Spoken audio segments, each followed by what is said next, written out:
That's funny that you would say that. Recording has started. We're gonna go to start this live so we could be timely. Okay, And I'm gonna stop cursing. I know what's gonna slip out your lips, so we good. So yes, you would have been Connect, a diva. connect real quick. It takes a little bit. Well, I Goody know I said, wouldn't I'm have not been no because me diva. could tell you This I meeting have is a being car broadcast that on I've had for Facebook what, Live. 22, Broadcast 23 on years. My Facebook BMW make the red one. Meeting You is being still got that, broadcast on PT? Facebook. Damn. The echo. People, can you imagine when the Damn. security guards used to see me? They used to be like, "Penny, how old is your car?" Because you can't tell how old it is, because it still Yeah, look real good.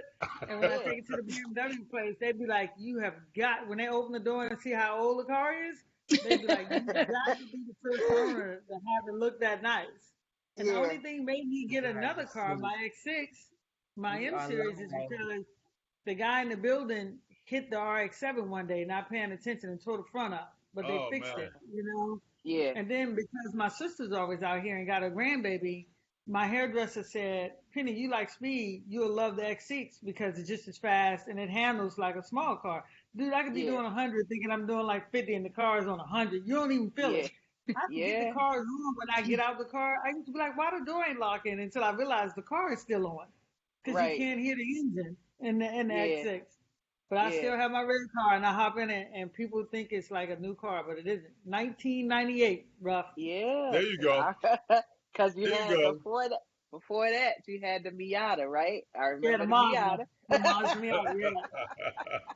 And because they Then both were you got small that. cars, I got rid of the Miata and kept the Yep. BMW. I remember. Yeah. Hmm. Damn. So I wouldn't have been bougie. I wouldn't have been bougie, Adrian. My car 22 years old.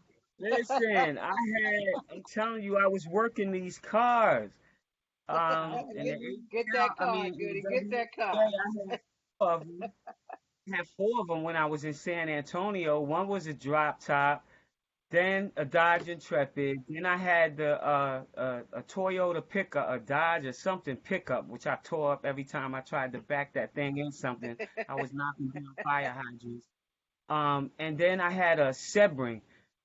So it was, all of this is by default because the first car they gave Margot was too small. They gave her a pickup truck, and Margot came driving with, here's Oh the my steering goodness. wheel, and here's her knees in between her steering wheel. You know what I mean? So they didn't want to let us take the car back because it was under contract. So I ended up having that one by default. When she went back to Poland, um, I had both of her cars, so I had four cars I was rolling around in. So yeah, I was spoiled, but I was balling though. Everybody's probably on this show right now. We are live on Facebook. I told you I will not be defeated. Last week, I don't know what happened. We got kicked out, but I tell you, I was just. So now we back. We bigger. We better. Sunday Brunk, the 18th edition, All Star Cast. We're gonna toast it up for the All Star edition. The All Star 18th edition. Put your cups in. Hey. And Tara, what is that New York Hey. for? Oh, New York Giants over there. Yeah. Oh no, Tyra. Oh no. Are they any good? Have to. I don't have a choice. Ain't they It I winning? is get what in it is when you trouble. got that Irish cream. When you got that Irish cream in the coffee cup in the morning, it is what it is. We ain't mad at you, Carolyn. Carolyn Towns, 501c3 with Living Beyond You and Child Development Behavioral Specialist from Bayonne, New Jersey. Yeah. Tamika Dixon, WNBA great, current business owner and future Hall of Famer out of Linden, New Jersey. Here we go again with the Microsoft pulling the Microsoft on Virginia, the WNBA great general manager, future Hall of Famer out of DC.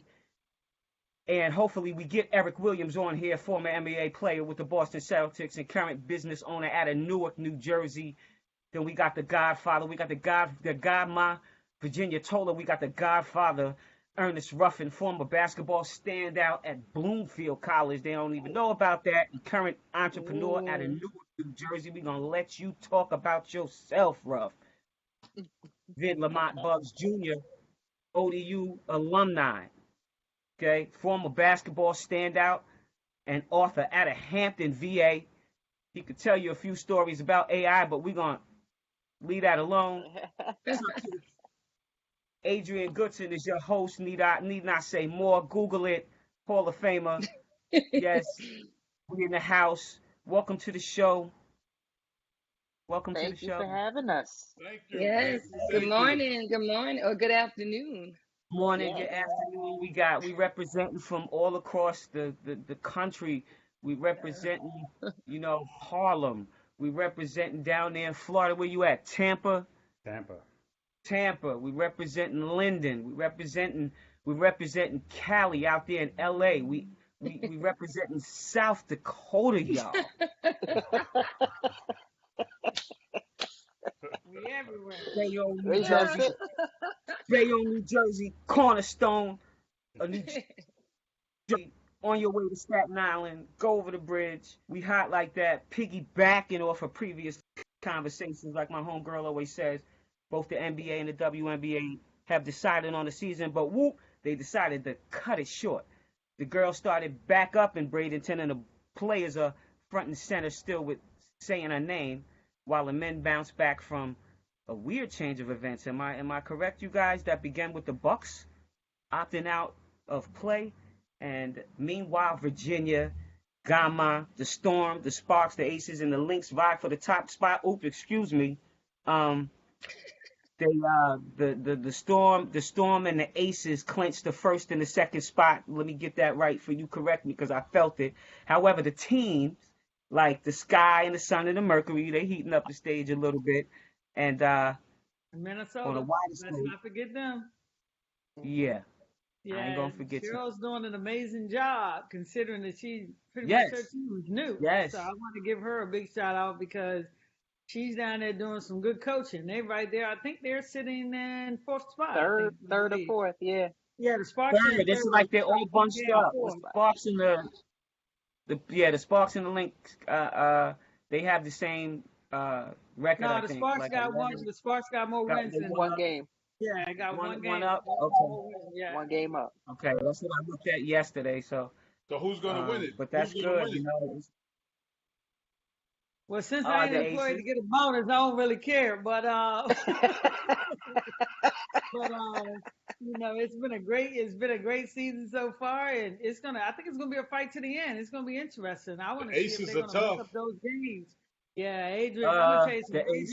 Aces. Adrian Wilson might be the best player in the league right now. Yeah, she's something else. That's Dawn's girl, AG. She's nice. Yeah, she got the total package, and the thing I love about her is she play hard and she's a killer. You know. And she lefty. Yeah, and she's Okay. nice, and it's a good lefty. You know how sometimes lefties look awkward? No, her She's stuff smooth with it. it looks legit. Yeah. Yeah, absolutely. I think that she's playing phenomenal.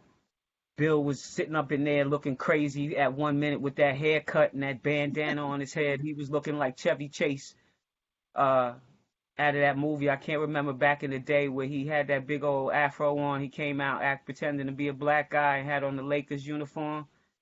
I tell you what, like he was looking bad. And they did some bloopers on him. He just was, I don't know, I guess he was just trying to be, humorous during a really tense time in the bubble. So, He's living the bubble life right now. He's living the bubble life. No haircuts. Listen, they sent a barber in there for all of the guys to get their face taken care of and get their hair done and everything like that, because guys need barbers too. And they need to be groomed too, because a couple of the dudes in the NBA were looking real grizzly, But I'm glad, they got them set up in there nice, and there's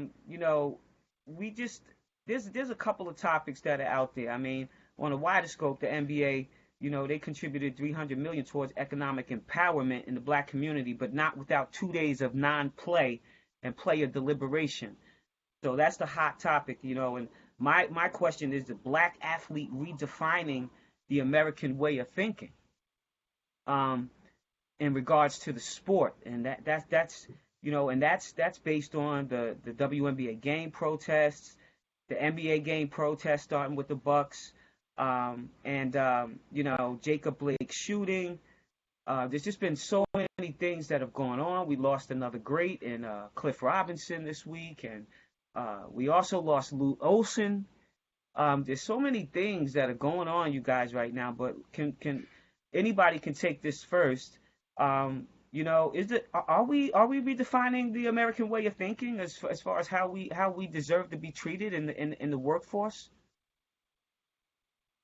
Well, I think it's being redefined. I think that athletes have shown that it's not to shut up and dribble what was handed to LeBron months ago. I think athletes are showing that they're more than just athletes. You have an opinion.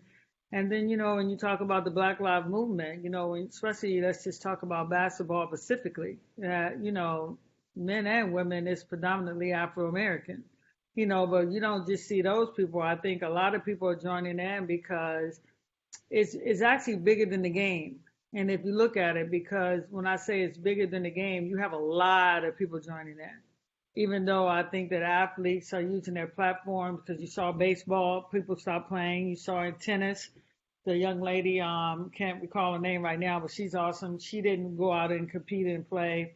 Then you have all the actors, and I just think it's a time where people really just have had enough. And athletes are more than just athletes, and I'm glad they're standing up because I think people look at Afro-Americans and they'd be like, oh, we can't be successful unless we have a ball in our hand. And whether that's a basketball, football, baseball, or any type of ball.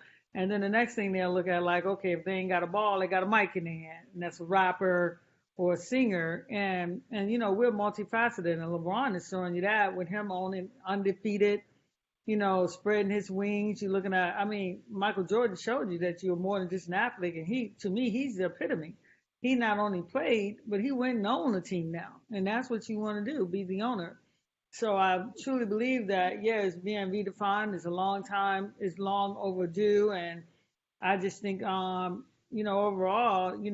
Afro-Americans and us as athletes, we just had enough. Don't try to put us in a box and think that when the world is in crisis, the only thing we need to do is entertain you. And that's what blacks are not saying anymore. No, we're not here to entertain you. Athletes are like, we're not here to entertain you. We're more than that. And they want to let their voices heard. And that's what's happening right now, because you see, as soon as something jump off, it could go south real quick. It can go south real quick. And you saw when that shooting happened with Jacob Blake, that wasn't a delayed reaction. That was an immediate reaction, because I heard that Milwaukee, they hadn't even touched bases with Chris Paul, who's the president of the Players Union. They were just like, enough. We're not playing. Deal with it. And now it's going to make people think before they do things, So, it's changing. I think it's done changed. It's going to be interesting in what it unfolds to, because once everybody else comment, I got a question out there that I want to throw on the table, but I want everybody else to comment first. I'm in agreement with that. It's definitely redefined. And if we look at years ago, we look at the Craig Hodges and the others that were just basically by themselves and got outcast because, a lot of our other entertainers, athletes or whatever, were worried about the money, and how that affect. Now it's more of a collective, like it's unison now. And that's something that is unprecedented right now. Like we're seeing it. We're like NBA and WNBA are the forefront, but like you said, Penny, Major League Baseball, you look at what the teams did. Look what the Mets and I think it was the Padres, forgive me if I'm wrong, but they did a moment of silence and then they walked off the field. And then several games were canceled. And even National Hockey League, and we are redefining what the black athlete, black entertainer is. We are brands, we are businesses, and, we are not at each other's throat, Now, when we're together, united, they have to listen to us, and that's something that we weren't really doing in the past. So, that's my view on it. Absolutely. Godfather, Just, you got just anything? Oh, I'm sorry, to make. Go ahead, me. oh, just to continue off what Vid, the first thing that I always thought about when all of this has kind of been happening is, what if the NFL players stood beside Cat, stood behind him, everybody collectively just stood behind him when that Mm, happened? It'd be a different absolutely. conversation. So now Yeah, you we have probably this. wouldn't be here. Exactly. So now you have all of this happening, and now you really have a united front with all the athletes across, all platforms, and that's why you're starting to get the needle to move a little bit. It's no longer just one or two people where they can kind of hide behind, people can kind of hide behind everything else. Now it's everybody collectively moving, and now change has got to come because of that. So the needle is being moved because it's a collective effort. So Absolutely. each generation, the younger generation really understand their worth and that they are the product and that they are the business. My generation and older, we didn't want to rock the boat. We would, get paid, don't cause Absolutely. any problems, like the young fella said. This generation don't care. They're like, yo, this is what's got to happen. We not playing. We calling our cousins and our brothers and everybody in every other sport. They not playing, and this is gonna, you're gonna correct this. Or I mean, they're pouring money, like, trying to give everybody money and organizations money and stuff to try to right some wrongs. But it's gonna take a little more than that. You gotta prosecute these police officers. Number one. When I was a young fella, I got pulled over when I was 19, 18, or something like that. I was going to Great Adventures, Adrian, and Tamika, you guys, Oh, Tara, you know that too. I was going to Great Adventures with my brother and my cousin. I got pulled over, and the first thing I was worried about, Penny, was, am I going to get a ticket? Yeah, yeah, yeah. That was all I was concerned about. I wasn't concerned if I was yeah. going to get shot. I mean, I even got smart with the dude, and I was speeding.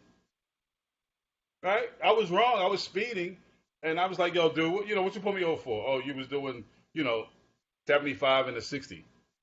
All right, hurry up and write me a ticket." Can you imagine saying that today? Yeah. So that, Probably go it's straight just to jail. straight to jail. I'll probably get shot. Pat, Pat. You know what's interesting too, Rolf? It's interesting because you just reminded me. I remember, I used to live in Vegas, and I would be going to 7-Eleven and drive all the way home from California, right? When I was first a gentleman, and it's interesting because it is the black male. Because I've been pulled over doing hundreds, like just trying to get from Cali to, down to Vegas to go home. But one thing I would say about those policemen, they actually let me go.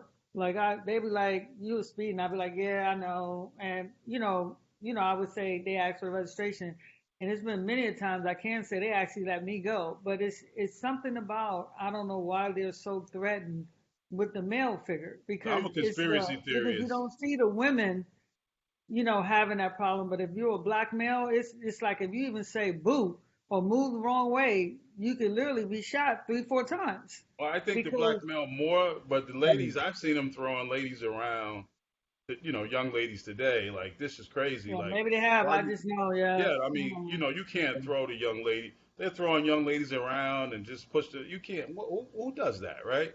But I'm a conspiracy guy, and I think ever since black folks celebrated so hard on the OJ case, I think a pact was made after the OJ case, after OJ won. I think I think they had a major league conference call nationally that nothing like that will ever happen again, and we haven't won a big case since. And this brutality thing has gone to, and I've never seen anything like this, right? And It's so, at it's definitely at an all-time high. The thing that I always believe is, when I kind of look at it, I think a lot of this is happening because as a race, we have made long strides. And I'm talking about in the entrepreneurship, business owners, all the way full circle. And I think there are just a lot of people out there that don't like change and want to remind, Afro Americans that you're beneath me. No, we're not beneath you. You know what I'm saying? A lot of us have understood our value, and I still believe too that some people may be mad, and I don't think I'm reaching what I'm saying is that Obama made it to the White House. You know what I'm saying? Can you imagine I think a lot of people are like, okay, just because he made it to when I say he, they talking about one guy. Don't think the rest of you guys got any rights, and they just don't went kamikaze on everybody else, and that might be reaching, but I truly believe that, and as opposed to think about it, why is there so much opposition just to give someone a human right? It's not even an equal right we asking a human right, and considering that, and I don't really care if I offend anyone out there, considering that we built this country. This country is built on our ancestors' back. I don't have to go anywhere. I had a Mexican guy one time, unfortunately, he was Mexican, and I was playing basketball, and I remember in college, and we got in an argument over foul, and he told me to go back to my country. And I told him, this is my country, because my ancestors, and considering I'm in San Diego, I didn't say go back to Tijuana. I had to explain to him, this is my country. My ancestors built this country here. You know what I'm saying? It's not like we all pack up and go to Jamaica, Penny. We all pack up and go to Jamaica. Pack all the black folks up. Let's go. And that's why I say it's a human right, and that's why I don't understand why you got so much opposition to just being human. Because like they said, we were different than if you cut us, why is our blood red just like everybody else? Why is the Mexican blood red? The Asian blood red? The white people blood is red. So why do we have to, and this goes back to, you got a lot of people out there that don't like change, and they would prefer that they race be the dominant race, and this is why we're facing this, what we're facing. But I ain't lying to you. I'm happy. Yeah, enough is enough. No matter what the cause is, no matter what it takes. And that's what's happening now. And Vid, to talk to your point, I'm going to say as a race, we finally got it right. And you know what we finally got right? This is what we finally got right. We don't fall for the divide and conquer. Now we're united, because that's the old trick. Let me get a couple that's going to go left, and it spoils the movement. But because stuff is so ugly now, that the uglier it get, the more the movement, just the movement goes from this to this, and this done became powerful. Because now we know, divided they conquer, united we stand. And this is what they're facing right now. And that's why it's an incredible force. And that's what everybody has to remember. You have to stay united, because you can establish a lot of things when you're united. And that's what they're facing. And that's why they won't win right now. Yeah, absolutely. I agree with you. And just to elaborate on what Meek was talking about, he was talking about the NFL commissioner, what if? And CNN wrote a powerful article about him, talking about if the NFL commissioner wishes he had listened earlier to Colin Kaepernick, if he had listened earlier. And so, everything is 2020 in hindsight. We all go, oh my God, if I could just go back in time with the things that I know now, everything would be better. I'd make better choices. So, here we are today,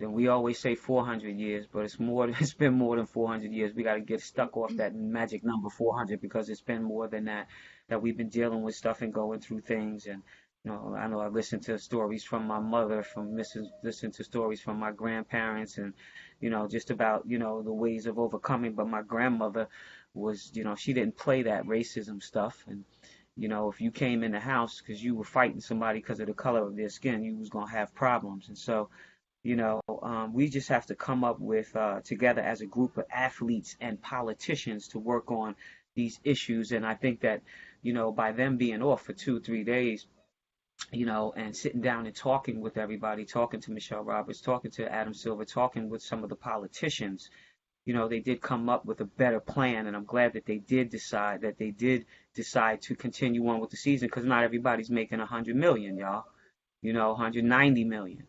So there was some disagreement with LeBron in regards to that. Ruff, maybe you could elaborate on that on the men's side, where he was saying some things that people didn't like in the meeting, because he was coming from a side where he gets paid all of that money, and his decisions can be different. Yeah, well, I think LeBron. A couple things. I think number one, I think LeBron's the best young fella. I don't know how anybody could not like this young guy. He's a Yes. phenomenal young fella. Cat came out of high school, raised by his mom. They bounced around as a kid. He's a phenomenal young business cat. He's conscientious. He built a school with his own money. He took his crew that he grew up with and got them all in business around him. So now they're all millionaires, right? I think more than anything, he was probably upset that no one contacted him. Like the Bucks just made a decision. George Hill and those cats made a decision, last minute to not play, and they didn't contact anybody. Initially, Penny, the Toronto and Boston was the first teams talking about not playing. They was just talking about it after this happened, and then Milwaukee just said we ain't playing because if you've seen the clips, Orlando was out there warming up, so it was really really last minute, and I think LeBron was upset about that. And then I think he was like he looked as himself as the leader of all of this stuff. So they made a decision without him. And he said, I'm not playing. So I think he was more upset and that they didn't that they didn't ask him first. But after he thought about it, the best thing to do is play. They lose a lot of money, not just him, the league, and plus it'll be ongoing. They'll lose money this year, but then they're going to go back to the collective bargaining agreement and they're going to adjust that so that because the sponsors and everybody, once Adam said, once we agree to play, we got to play. We can't stop because there's going to be some ramifications financially for everybody.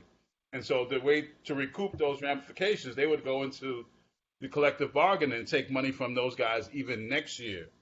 So I think once all that was laid out, they said, okay, let's just get back and play. And plus, we got a platform here. The NFL, if the NFL shut down, the cops would get arrested tomorrow. The NFL is the sport in our country. I would agree with that. Exactly. If they shut Exactly. down, if them boys say we not playing, those Wisconsin cops and those Breonna Taylor cops will be arrested the next day. And see, what I didn't even understand about the shooting, just to shift gears back to that, even, that I didn't understand. I mean, the guy didn't have anything in his hand. They could have tackled him at any point. And then the one cop said that they tased him. Okay, so is your taser not working? Because he just kept walking like it was normal. But I don't believe it takes 7 shots to put somebody down or shooting them in front of their kids because you have 4 cars. They let him walk right by him. I mean, tackle him. That's what. And so now this guy is going to be paralyzed. And my friend and me and another friend had a conversation about this yesterday. And the friend said to me, "For Penny, when are we going to learn, saying Afro Americans, that you comply?" I said, "Okay, we had one that complied and lost his life. He got his neck stepped on." I said, but I'm looking at the guy that's walking around the car. He doesn't have anything in his hands. Why don't somebody just grab him? I The mean, excessive force is too much. and then the cop said he tased him. I mean, you're that close. Did you miss? Because the taser usually takes you down. But then to allow him to walk from around the car all the way around and all the policemen look at him and get in the car and then just to unload 7 bullets in him. I mean, and then say, oh, there was a knife in the car. We don't know if a knife was in the car or not, but I'm talking about he never should have made it to get in the car with the policeman sitting there. That's kind of like, I would have preferred the police to grab him and throw him down than to shoot the guy 7 times. And this is why I told my friend, I say, so it's okay if you say you don't know what he has in the car, but I'm like, he walked right past all you guys. Yeah, And then I forget in Wisconsin, I get it that there's more to the video that we seen with the little, the Caucasian kid who's walking with an AK-7. They say he was protecting a gas station at first, but these people are literally still walking in the street with these high-power rifles. And they do say it's more to that tape, but the point is, I'm like, okay, well, what's wrong with that picture? Because if I had just been an innocent standby, I think I would have ran because I don't know if somebody's going to unload on me. Yeah, there's a I mean, referendum the against. streets have turned into a war zone, to be honest with you. It's something with the cops against brothers, black men, no question. I saw a video yesterday on Twitter. A white dude was pulled over by the cops, and he was in the car with his wife and his kids, and the cop pulled him over on private property. The white dude was like, "Yo, this is private property." He was yelling and pointing at him, and the dude said, "Let me get your license and registration." He threw it on the ground. He threw the ID on the ground and said, "Fuck you." I'm sorry, agent, I can't get. Yeah, you gonna put me over in front of my wife and kids? I mean, pointing his finger at the police officer, officer as calm as possible. You know, no. So it's definitely a difference. There's something against that black man. These dudes really go in, pulling guns, shooting 5, 6, 7, 8 times in the back. I mean, it's the second guy they shot in the back like this. So, so it's got they got to. I'm like Jay-Z. No, y'all killed Malcolm X and let Zimmerman walk. I'm not advocating violence, but I'm saying where the hood at? Mm-hmm. Yeah. Mm-hmm. And we That's a gotta fact. be, That's we 100. I mean, come You on, know, man. I mean, damn. I mean, again, I'm not advocating violence on no front, but I'm just saying, this a little it's something, different. son. I mean, Yeah, and ask this is yourself if you're a something. parent. If you're a parent, I'm not a parent, but I have, nephews. I have brothers. I have brothers, nephews, have a lot of nephews. And that's crazy to me that it got to be 101 that if a cop pulls you over, put your hands on the steering wheel, when every other race you don't have to get that teaching to. And I do say this, yeah, the cops, they should be judged harshly. I think they need to be retrained, because it's clearly racial bias, No, if you because give that guy the life penalty, Penny, this will stop. If they give these cops the maximum sentence, it'll and stop. take their pension and take that Did pension while you're everything. at it. You are a criminal now. It'll stop like that tomorrow. It's funny you say that, Penny. We have these calls, weekly calls. Some of my friends from Charlotte, and so one of them just got mad at me because he kept saying, "Well, Ruff." He said what Penny said. Her friend said to her, "Well, he wasn't complying, Ruff. He was just walking around." I said, "Yeah, would I get that? But I mean, They couldn't tackle 7 times? them. Wow. Ruff, I don't agree with it." I said, "No, you don't agree with it, Wood, because it ain't hit home. But if something happened to your daughter," and he got upset, "Don't bring my daughter in this." I said, "I'm not trying to advocate anything against your daughter. But what I'm saying to you is we got kids, all of us, Mm-hmm. right? And so, Hmm.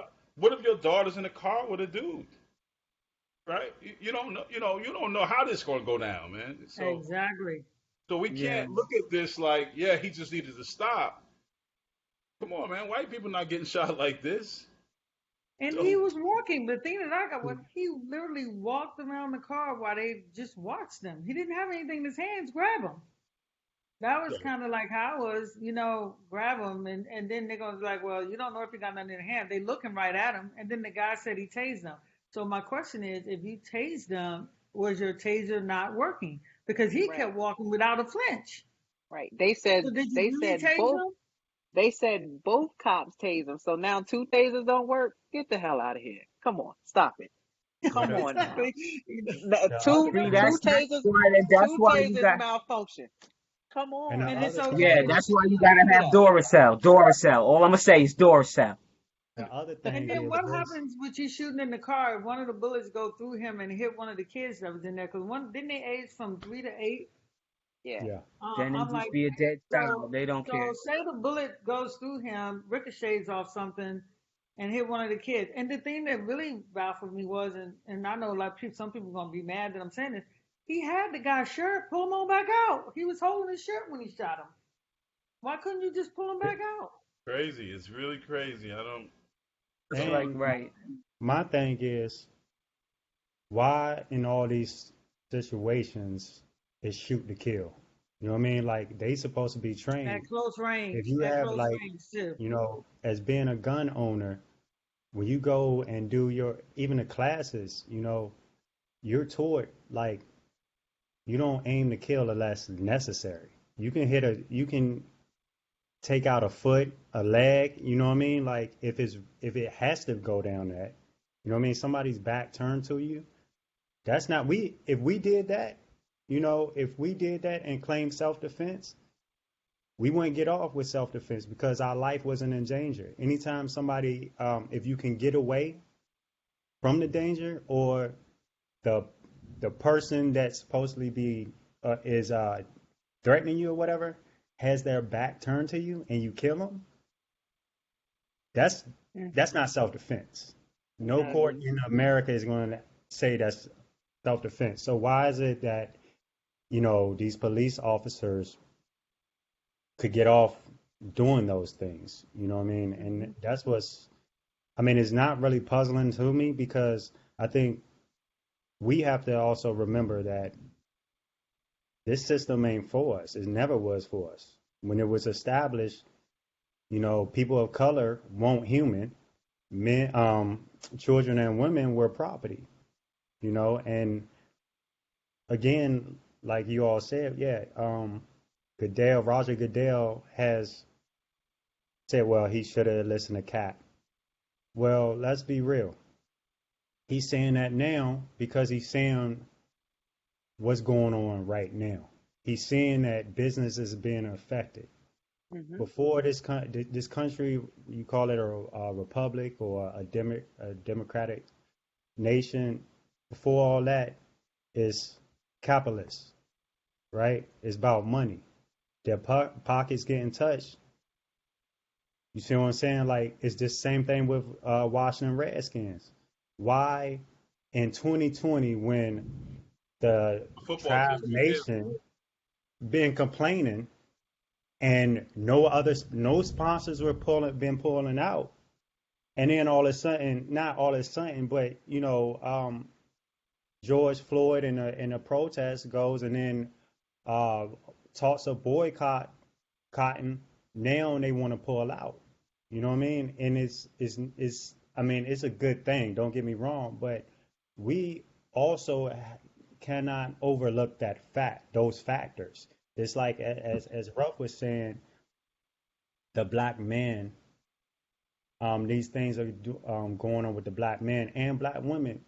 Is look at our the psyche of it. When they describe us, when they look at us as strong and aggressive.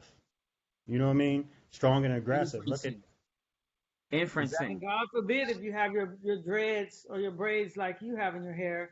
But see, the thing that I'm even more offensive by, that I always say that I've always been offensive by, is this right here. They love our culture, but they don't love it from us. That's what I'd be like baffled for. They love our culture, and when I say our culture, our braids, our dreads, Everything. our women big butts, Music, our noses, our music, throw everything down on food. the table. They love it all. And to me, it's real offensive, but you don't love it from us. Yeah. that's it. Let a white boy be a good rapper or a white girl have a big butt, Botox a lip, or if she's have them or whatever. I mean, everything. You love everything about us, but you don't want us with the culture. That's why sometimes I used to tell my friends, wake up.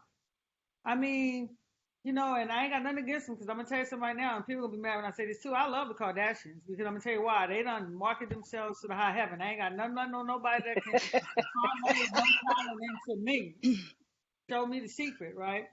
But the point is, having black women always had big butts before J-Lo and the Kardashians, and our lips have always been full on our Extremely black full, men. Penny. Extremely full lips and very, very nice butts. Yes. Yeah, Sisters have it all. I'm just mentioning that because that's the moneymaker right now. That's the money So maker. there you go. Ding, ding, ding. All you had to do was say big butt. You know what I'm saying?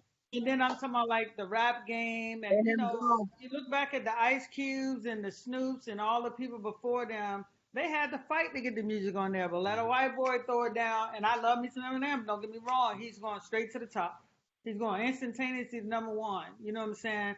And it really ain't no different than when they used to take all the music from all the great singers back in the day. And that's the thing that I want to get to, is it kills me how you can love everything about us, but don't want it from us. And You can't take our culture without taking us too.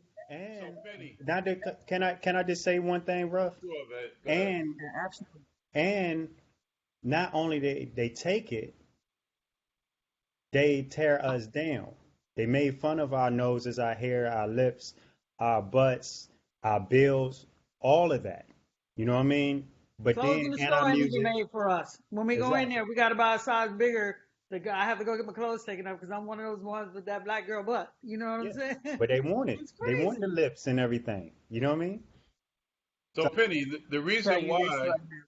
is because, when you own something, Penny, you could, kind of do what you want with it. You could steal it and shape it and make it yours, right?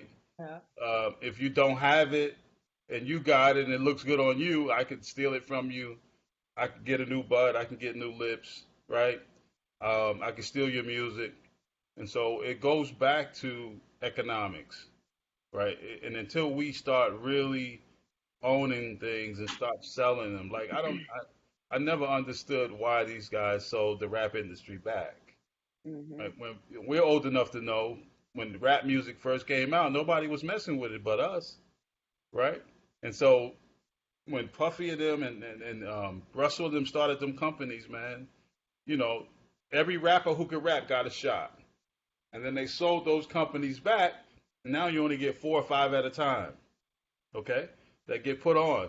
So when you don't own the narrative, you can't create the narrative. Although you may create it culturally and artistically, if you don't own it, I could take your pity. You just sold me your bike, and you tricked it out. The bike was the bomb. It was tricked out, nice, right? Now I buy it from you, and I take all that good work you did to it, take it all off. What you gonna say? You can't say nothing. You sold it to me. So we have to understand and teach our kids economics and the basic of economics and business and entrepreneurship. And if you don't own a business, you got to support that business to build an economy and a base. See, if we had in Milwaukee 10 black companies that were $50 million companies apiece, just 50 million. Those 10 CEOs can go to Kenosha and say, if this guy is not arrested in 2 weeks, we're going to move to Chicago. And they would be arrested. So until we get there, I just saw you got a march in 1963 on DC, a March 2020. They'll have the same march in 2040 if we don't get there. It's And that's economics. why, Money and I totally talks. agree with you, Ruff, because just like what Vic was saying and what you guys were saying in terms of economics, where this new millennium done showed you that if you don't do what we're going to say, we're going to boycott you and you're going to lose money. And that's why I think the businesses this time got smart and said, hey, we want to be on the right side of history. Hmm. And that's the difference too, because the businesses are now not throwing, when Cap knelt, they were afraid that the businesses will leave. But then now that they see, when I say these massive people, white, black, Mexicans, everybody coming together to say change, they know that this group can boycott them and they're not going to make money. So now all of a sudden they're backing the people that are boycotting or, or protesting because they understand the power of how you say, the power of being united, because the bottom line is, yeah, all this could have been avoided. And unfortunately, Kaepernick paid with his career. You can't go back in time and get those things.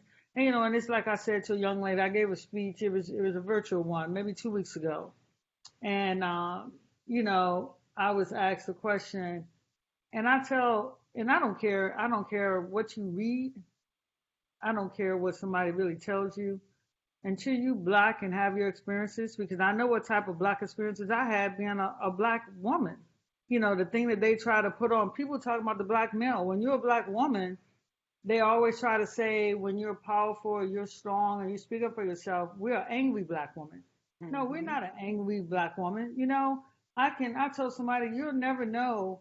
I never should have had to say out of my mouth as a black general manager. I was writing a chapter in my memoirs and I started writing about this because, Paula Madison, for you guys don't know who Paula is. Paula was the highest black in Universal. She's known the Sparks. When I was fired, she said to me, that's one of my mentors. Paula said to me, Penny, you know what? You've been lucky. She said, you lucky because you went 20 years and haven't had to face what you're facing right now. That is, just outrageous. You know what I'm saying? Just outrageous. And I said to her, we were having a discussion. I said, the people on the outside think one thing and that may not even be what's happening. One time I had to defend myself and you know what my defense had to be? Listen to what I'm about to tell you. And this is why I say, unless you in this skin, you don't really know what it is. I had to say this one time. And I'm not ashamed to say it. And then people can figure out who I had to say it to. Well, I had to say one time to some of my superiors, you know what? I worked for years in my job. I refuse to dummy myself down just to make you happy. My mother ain't teach me that. It goes back to how you raised. My mom was a maid, didn't have much money, but had enough to teach us to stand for something, have compassion, treat people how you want to be treated. I never should have had to say out my mouth, but believe you, I had to say it 2 or 3 times. Mm. I won't dummy down myself to make you happy. I won't do it. And that's where it comes standing for something. And I had my whole legacy challenge. But I'm happy because I will not dummy down and I will fight you. Because I'm going to stand up. Because most blacks won't stand up or do what Kaepernick did because, one, they're going to lose the money. They think because they don't have enough money, like I've told people, and people can figure out who I'm talking about. You got way more money than me, but I'm going to stand up for myself. I'm going to fight for myself because I got the truth on my side. You know what I'm saying?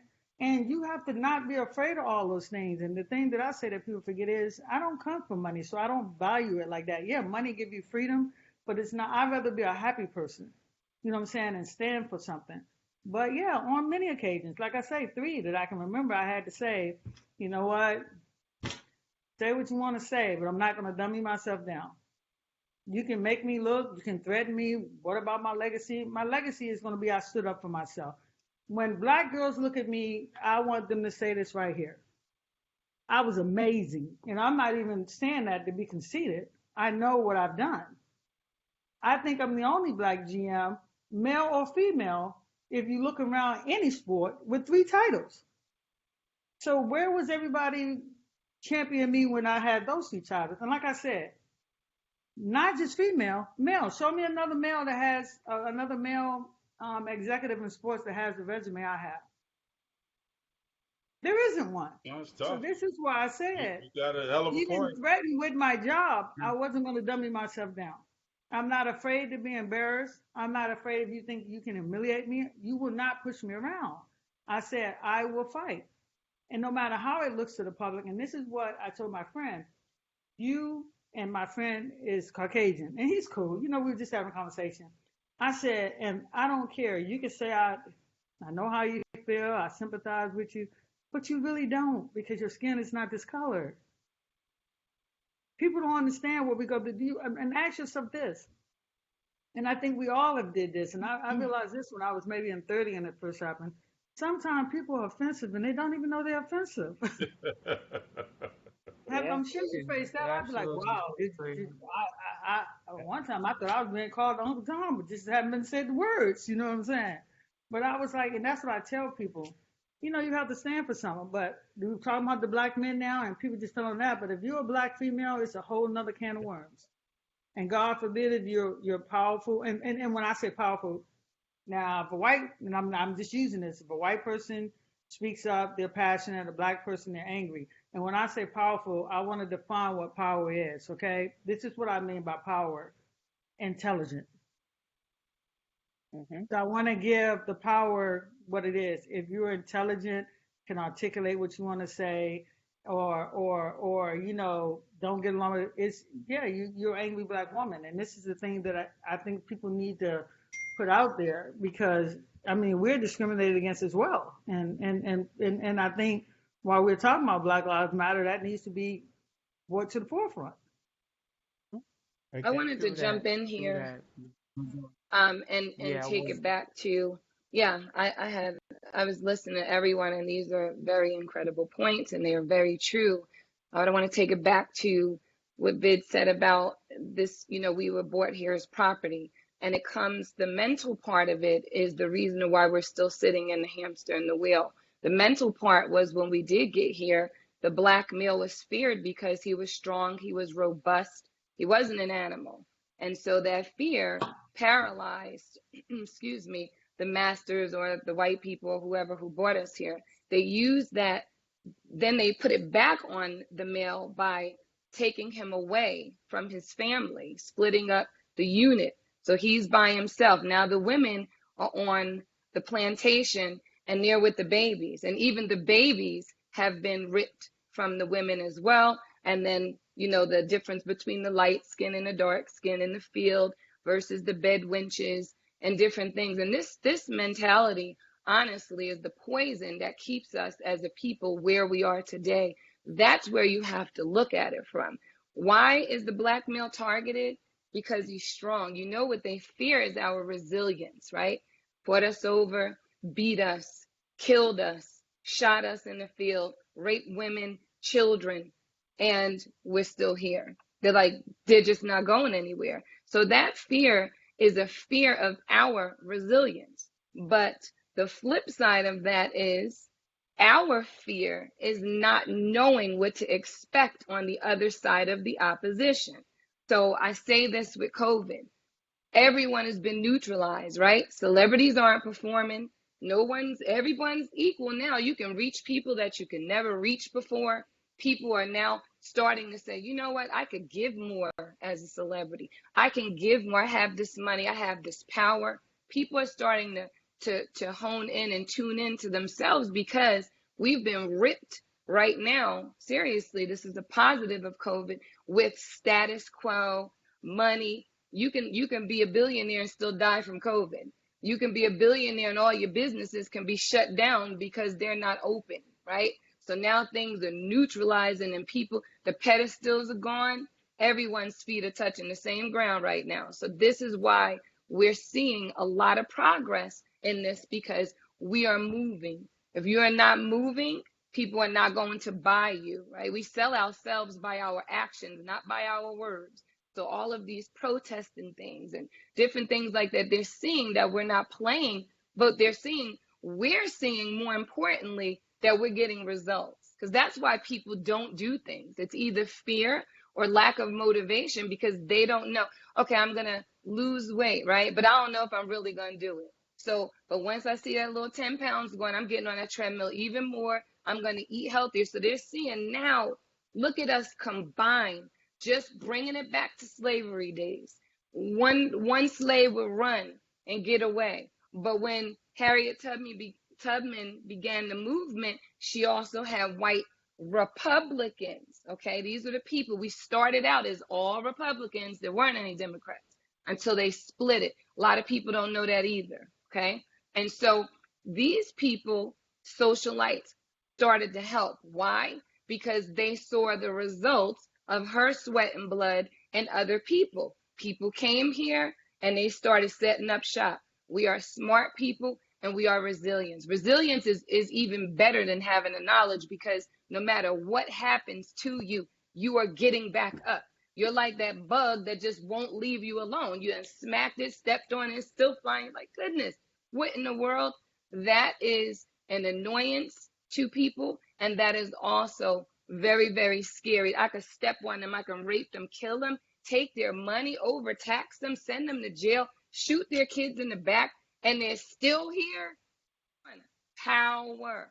That is the psychological component that we all need to sit on and rest in, because that is where we are going to stay empowered, by knowing this. Hey, we keep on doing this, they are not going away. Like I said before on another taping show, I meant to say that when we see us, we sell ourselves by our actions, but when they see that we're not going anywhere on our own move, you can say I have a mission, and then you can have people say, oh, they're not going to do it. And you keep on doing it and doing it. And eventually your results come. Now you get everyone else hopping on, white, black, Asian, Spanish. They're hopping on. Why? Because there's results coming.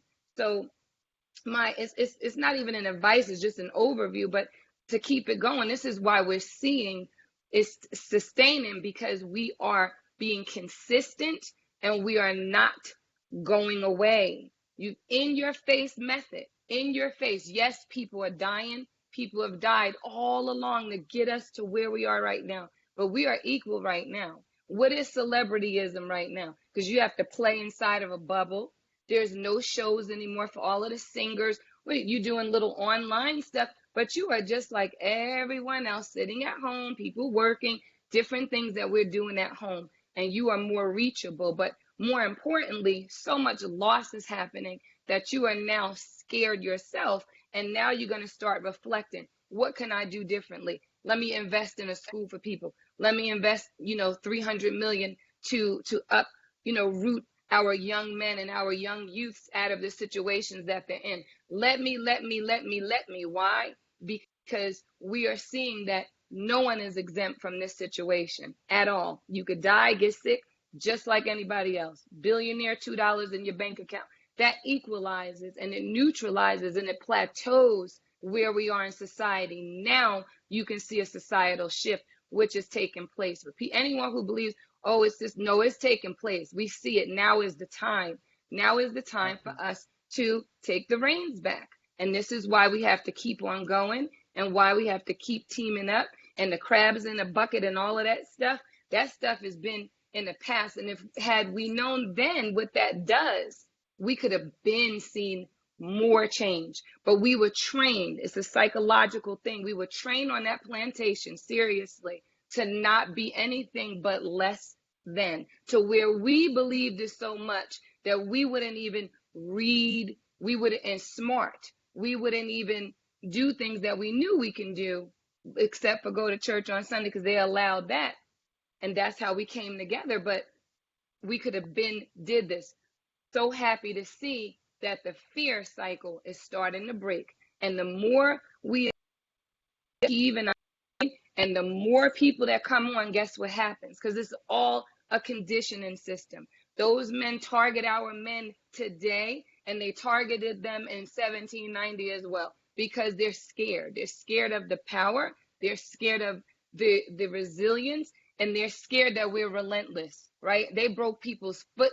They cut they cut off their feet, and they still ran to get to freedom. That is called beyond resilience. Do you see what I'm saying? And so people who want things like that in their nature, they get scared of it, so they have to remove it. Instead of saying, wow, these people, this culture is amazing. They know it's amazing. That's why they copy everything, copy our music, they copy our clothing, and then they have the money, the resources, the finances, the push like we think we don't have.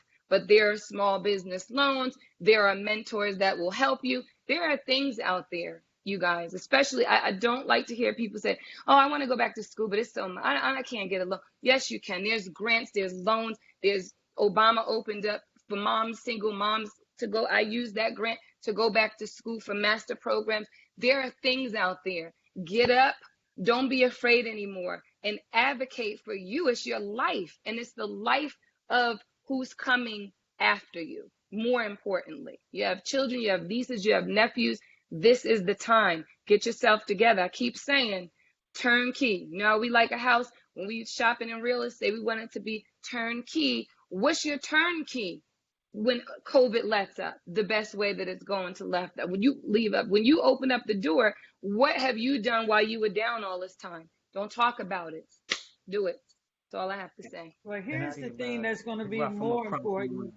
There's the thing that's going to be more important. I just want to say this, with everything that we're talking, and for anybody out there listening, it still comes back to this: results. And when I say about results, people are not playing, people are protesting. I want to see results. And when I say about results, when, whether it's 2020, but in 2021 for sure, I want to see that the leagues gave some of the businesses to minority owners. You know what I'm saying? I want to see that they included minority owners, not just throwing money to just shut people up.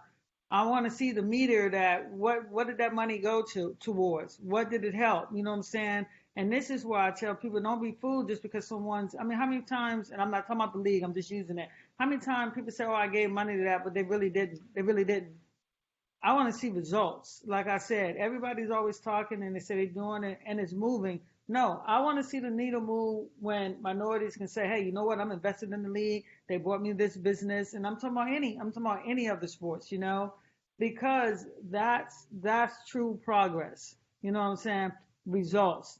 And we need to see results. And this is why I tell people, even when we rise up out of COVID and all this stuff, no, we want to be able to see on paper What happened? What was the result of everything that's being done right now? What came out of it? Where are the results? They need to be measured results.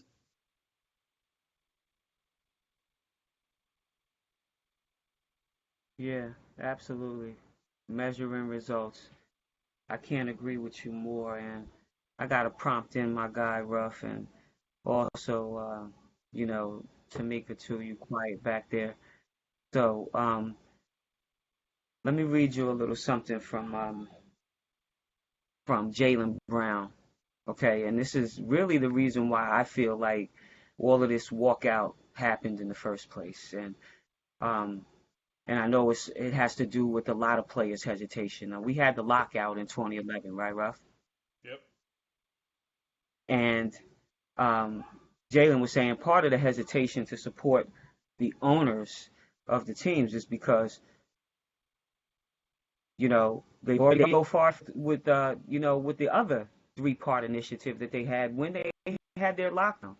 So these are the reasons why the players are so disgruntled, because here it is 2020. We had a lockdown in 2011 because of issues that we just didn't feel like we were at gridlock at. You know, a part of those problems were racially directed. And it had to do with coaches not getting hired. We go from phase to phase to phase, and then people wonder why players are so disgruntled. It doesn't matter how much money you're being paid. If you're not happy and you don't see results, then there's going to be a problem. What do you think about that? Well, absolutely. I mean, absolutely, that's the case. I mean, these young fellas are black people too. They're just not, rich black people. No one wants to see injustice for the sake of injustice, right? No one wants to see, coaches not get hired, GMs not get hired, VPs not get hired, right? So all of these things lead to mistrust. When they see the actions of these people, like why did you look at the coach of Indiana Pacers? I can't remember his name off the top of my head. Nate McMillan. What is he getting fired for?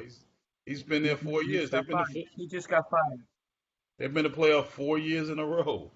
His second best player is hurt. His all stars hurt. Sabonis. I mean, so when they see things like that, they want to know, how can we trust you in anything? But again, it goes back to economics. If you own a few more teams and you got a few more seats at the table, then you can make change at the level you need to make change at. I mean, you're never going to tell me what to do with my company, Adrian. It's my company, right? It's my business. Absolutely. You feel how you feel, fair or unfair, it's mine. And so you can always go work somewhere else, right? But when you are my peer and sit on the same level as I do, and you go, you know what, Ruff, the way you treat people is really not right. You need to really take a look at that. You respect it more owner to owner, business owner to business owner, right? As opposed to an employee trying to tell you how to run your business. So you got to get more seats at the table at that level, and then then the respect to come, change will come, etc. Yeah, absolutely. And just to elaborate on it more, I know that a lot of people were, aggravated with LeBron. Either you like the kid or you don't.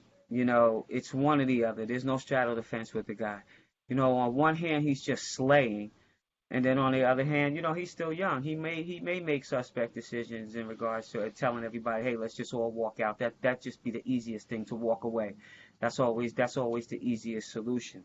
But on the other side, you get this guy. He starts a multi-million dollar fund, and it's not just him. It's a couple of other players. And on the female side of it, I heard Skylar Diggs' name be bounced around for this. So basically, what they're doing is that the initiation is that they want every arena that the NBA owns to be open and available in access, to be able to have people of color, disadvantaged people, come and vote. So they want to set up, voting stations to make sure that, if there's any corruption going on, within the polls, that we have some degree of control over that, across the globe, where people can go and vote. So how many teams we got in the league, Ruff? 30, 32, 33, 30, 32, 30. Okay, 32. so if you have, let's just throw that magic number out there, whatever it may be. Not right off the top of my head. I don't know why I keep pushing 36, but um, you know, there's 36 places across the country that you can go and you can vote and be safe to vote. So, I mean, on one hand, people are getting aggravated with him, but on the other hand, he's doing magnificent things alongside other players that are doing magnificent things. It's not just him involved in this. So, elaborate on that a little bit. How does that make you feel a little bit, mate? To know that we're trying to set up some things and trying to do some things, really do some things, and not just talk the talk and walk the walk. Whether you agree or disagree with the stance that LeBron has taken, you gotta look at this guy and say he's doing everything he could possibly do with his platform to use it to further what's important to all of us. So yeah, like you said, Absolutely. maybe he didn't do one or two things the correct way. But this guy, man, you cannot say that he hasn't done everything in his power to use his platform to further along anything that we as Black people could do. He's done it. From the school, from starting his own school, from using his own money, from every time he steps up and says something, he's saying something to further the goals and what we want to accomplish. So, I mean, I the guy is doing an incredible job. Not just him, athletes all over the world just using their platform to do it. But I mean, since we're talking about LeBron, I'm mentioning him, but I can't say enough good things about him. If he said one or two bad things or didn't do something the right way on one or two things, I mean, we can all look at that and ignore that because he's doing so much good for us all. You hope. He's You probably the hope. most Yeah. popular dude Yeah. across the country, across the globe, and to take the leadership positions that he takes on very controversial topics is, it's great for a young fella. I mean, and he does it unapologetically. He doesn't care, and he does it. He brings a team with him. It's tough not to like this young fella. It really is. I mean, in my opinion, And see, hard. it goes back to what I'm looking at, and it's gonna be interesting. Like you say, when you Black, they try to pick out that one little thing that you did that somebody don't like to try to tear you down. Because the reality of it is this right here. You can please some of the people all the time, but you can't please all the people all the time. Let me tell you something. It's hot right now, and it's only gonna get hotter. And people on the outside know who's leading the charge.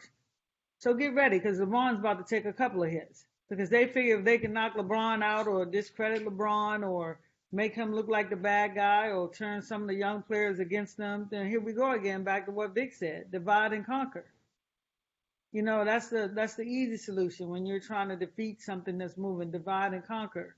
And this is why when I saw some of the young guys didn't like the way LeBron talked to them, where when there's a bigger issue going on, sometimes somebody don't have time to say, oh, excuse me, no, he's just saying exactly what he feels, and that's how you should be able to take the message versus how it's being said. You know what I'm saying? Because you're not going to get it right all the time because everybody has emotion.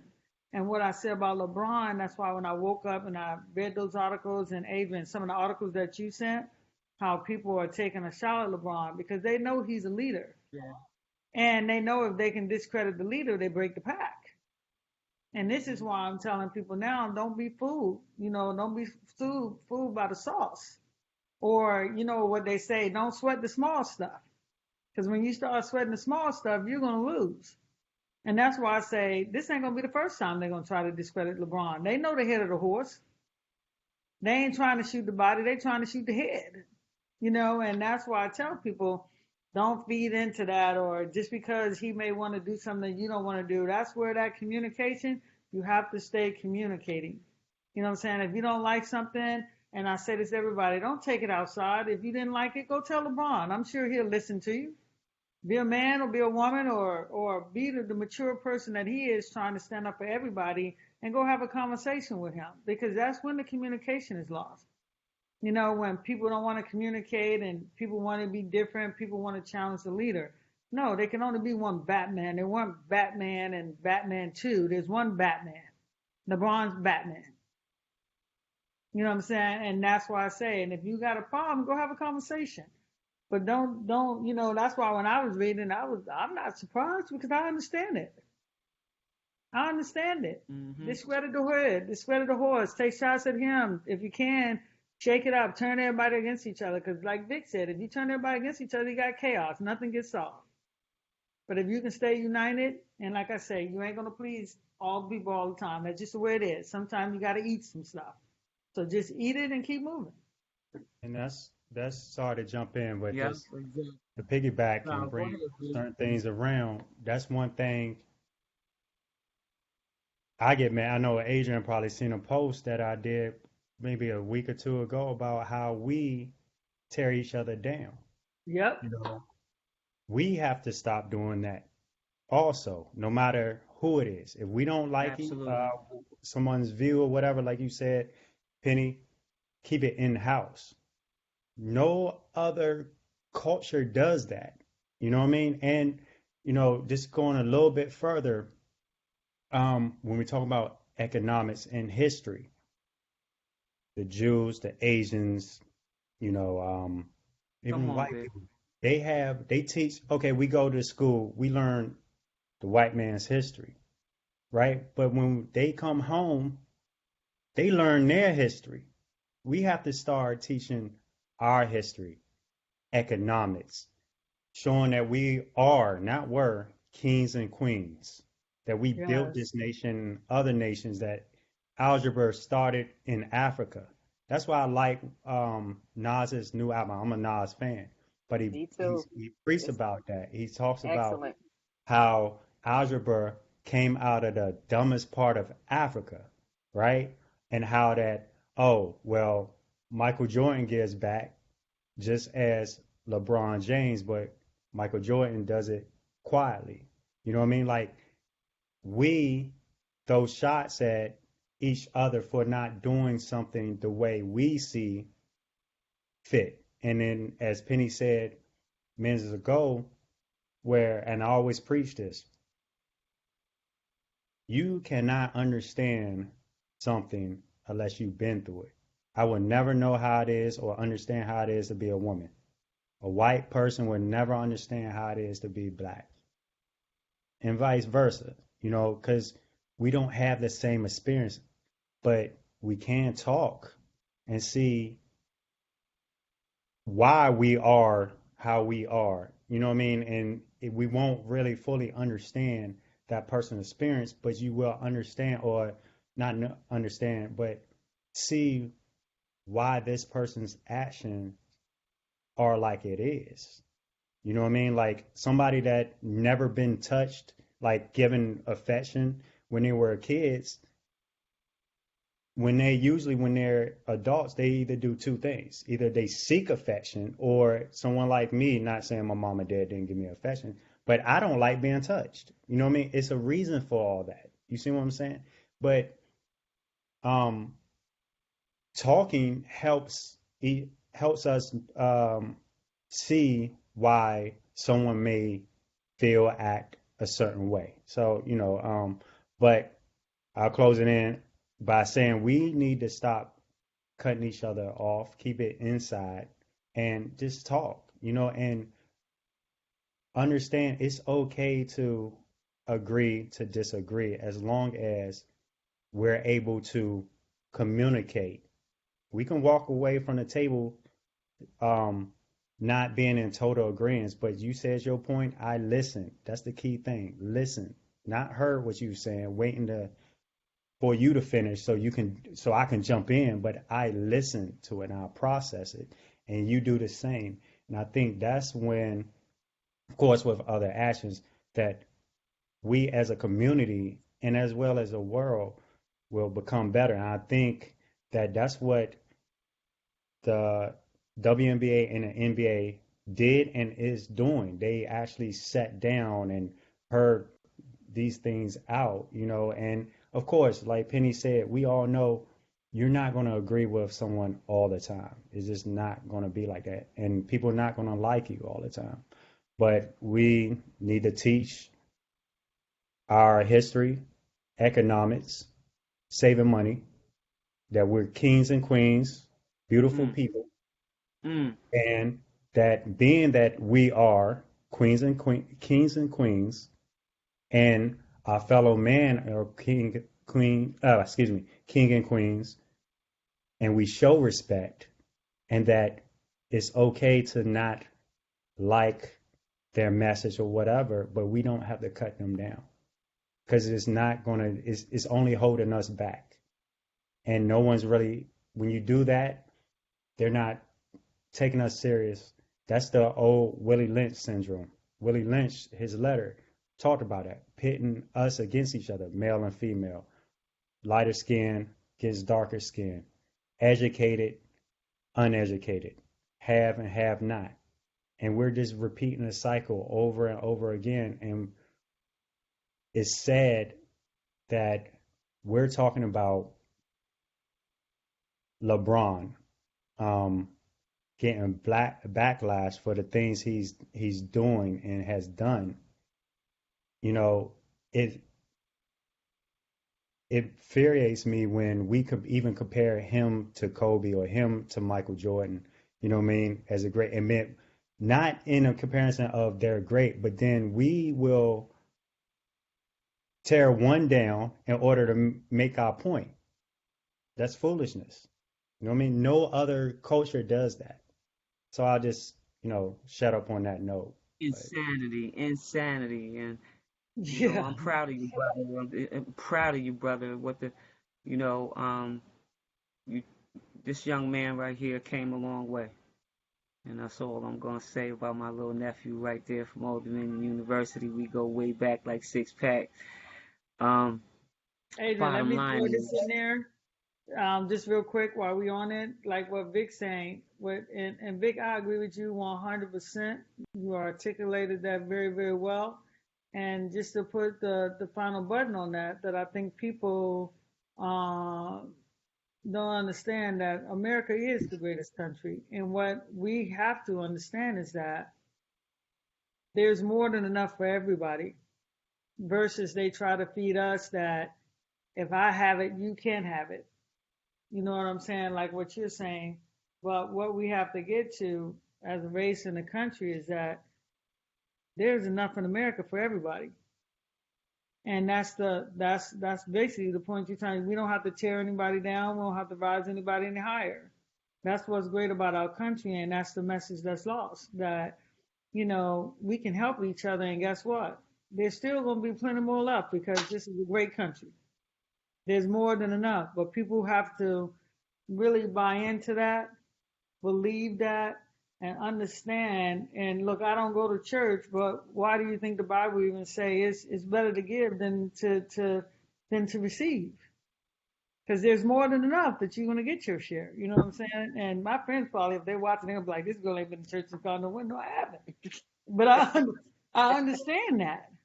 You know what I'm saying? Okay.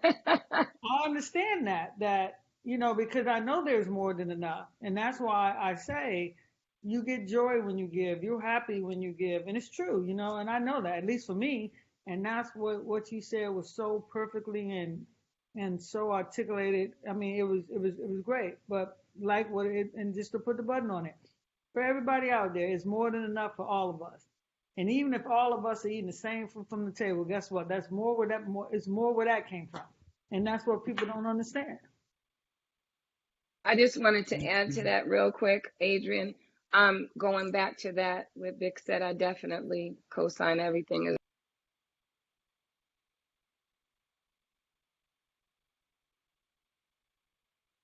as well. And for him to tell on the other slaves, to tell what they were doing, tattletaling, pulling each other down because they got a reward. So once again, it's that psychological component that we were.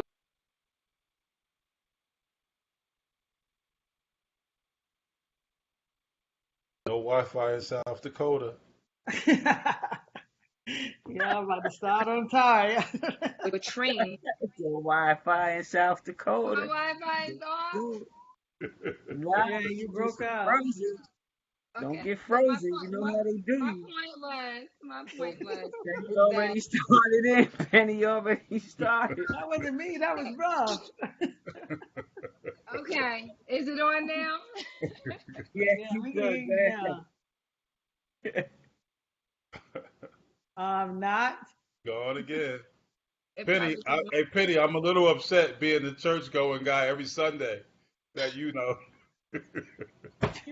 what I say, Ruff? I believe this, and I'm sure I'm gonna give me 1 million followers after this. I always believe, and trust me, when I was growing up, grew up in a Baptist family. I think I must have went to church 3 times a week: Sunday, Monday, Wednesday, or Thursday. I'm gonna get those 3 days in. But over time, I just learned it's, I believe in a higher power. I believe in God, but my church is wherever I'm at. I don't go to church, Penny. I'm just messing. That's a fact. Yeah, I know. I'm just saying, my church is wherever I'm at. Yeah, I had to bite my Right now, tongue on it's right that here. one. I just let Ruff have his Hey, way. I'm surprised you bit your tongue, Adrian. I'm Listen, surprised. that sometimes I gotta just I gotta let my big brother do what he does. You know what I'm saying? Then I crack him in the back room. I don't do it out front. I call you and be like, "Why you lie to tell that girl you go to church? You know you ain't going to church. Church has shoes." So Yes, he said, "Shoot, bottom line is this: you're crazy, Adrian." if you got Google Podcast, download it. You got Anchor FM, download it. Overcast, download it. Pocket Cast, download it. Radio Public, download it. Breaker, download it. Google, did I say Google Podcast? Download it. Apple, download it. Castro, somebody stop me. Bottom line is I love all of you. Tara Lynn Towns, Tamika Dixon, Penny Tola, minus Eric Williams, Ernest Ruffin Jr., Vid Lamont Bugs Jr. had 2 juniors on the show today. I don't know what that was all about. Many more, many more. Yes. You guys know I love you. I love you to too, life. Adrian. Sammy Sosa in the house. To all of my people Love out y'all. there, thank you for supporting My us. God. Wish y'all had to ask some questions today. Have a good week. See you. All right, bye-bye, everybody. Nice seeing you, Vid and Ruffin. Good week. Good week. Have a good week. See you, Tamika, Tara. Peace.